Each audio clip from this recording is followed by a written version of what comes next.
kind of went in, I'm a few miles from the property, but this is the Salmon River, and this is the next little village down from Osceola, which is Redfield. So that is the Salmon River that feeds into Salmon River Reservoir. So this is great fishing, and then that feeds out into Lake Ontario to the famous Salmon River, where all the people come from all over to fish for all the different species of salmon. Okay, so now this I'm at one of the tributaries to the Salmon River Reservoir. So this is about 3 miles from the property. The river and the lake that we were just at is about 5 miles from the property. But this is the stock section. Another beautiful access point. Fishing up and down this river. And you can fish, obviously, both sides and wade up and down as far as you want. Just a beautiful, beautiful tributary. Alright, so now we're getting real close to camp. We're about a mile or so away. This is Cedar Pines. It's a nice restaurant. Very good country food. They do have functions in the summer. Got a nice little pond and then a little stage over there, so nice if you want to have a little evening out. It's right close by.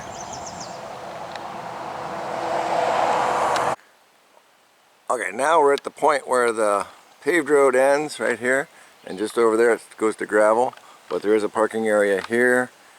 So now this would be where in the winter time, this section where it turns to gravel, there's a snowmobile trail that comes in from the right, and they actually groom this. So this would be the point that you would snowmobile in.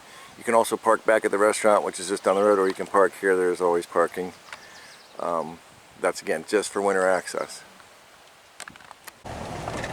Just drive down the gravel road. There's some camps.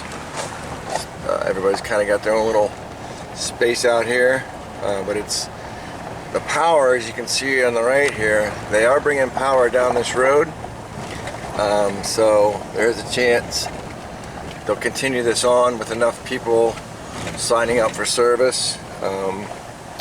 That could, it will come. I just can't guarantee when. Obviously, it's just a matter of time, but you know how the power companies are.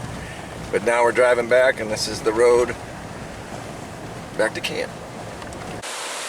Okay, now we've been on the gravel road about a half mile, not even. This is where the Prince Brook crossing is. Got fishing access here again too, but nice little Prince Brook.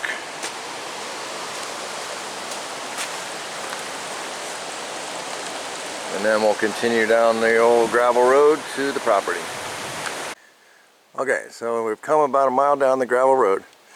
Now this is the lot that has the cabin on it, because there's two options here. You got the 5 acres with the cabin ready to go, and then we have the 5 acres next door that we will build the new cabin on. So let's just take a real quick look at this cabin on the 5 acres. So nice gravel driveway coming up with the turnaround.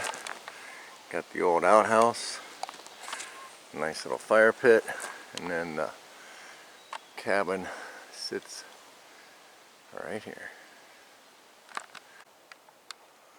Okay, so that's the cabin, and then continuing down the road, this is where the 5 acres where we will build the brand new cabin.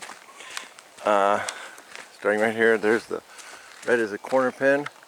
So now all of this frontage, all the way down to where my truck is the road frontage. Obviously undeveloped, but what's nice is there is a lane here that goes in, and just like they did the driveway we just came from, there's kind of a natural drive going in, maybe on an angle right to the middle of the property, and that's where nice and high there to build. So that would be a logical point. You can go in anywhere you want, but down there there's actually a nice thing. There's a ditch with a culvert that crosses there, so the water drains good. So this would be logical, already kind of cleared. Go in there and build. So you can kind of see the clearing that's already roughed in. You can go back in here, and again, you can go back as far as you want, but coming off the road, this would be a sufficient area to build in. And what's great about this area, perfect mix of trees. You got maple right in front of me, that's a black cherry back there, a yellow birch, beech, maple. I mean, it's got the perfect mix. Pretty thick now, obviously, with all the foliage, but you can clear out as much as little as you'd like. So those are the options here in Osceola.